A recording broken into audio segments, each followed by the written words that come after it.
তার মানে ঘোর রাত্রি কিছু সময় আগে শিবরাত্রি পালন করা।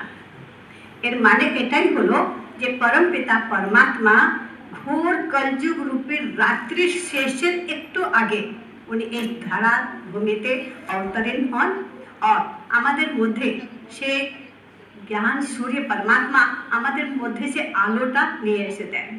তাই জন্য শিবরাত্রি, রাত্রির মানে হলো যেখানে অন্ধকার, কিছুই দেখতে পারি না, কিছুই বুঝতে পারি না, মানুষ ভটকে গেছে, তখন পরমাত্মা শিব নিজে এসে এই কলযুগ রূপে রাত্রি যেখানে পাপাচার, দুরাচার, অনাচার, ব্যভিচার চারদিকে ছেয়ে থাকে, সেই সময় পরমাত্মা শিবের অবতরণ হয়।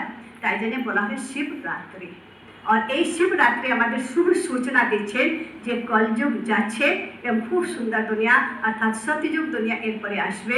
কেন পরমাত্মা যদি আসছেন, অন্ধকার যদি দূর হয়, তার মানেই হলো যে খুব সুন্দর দুনিয়া আবার আসছে।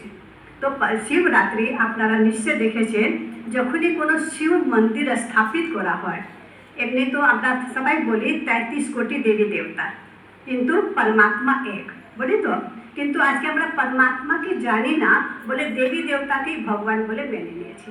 কেন ভগবান যখন সৃষ্টি স্থাপিত করেছিল তো নিজের মতো বাচ্চাকে তৈরি করেছিল।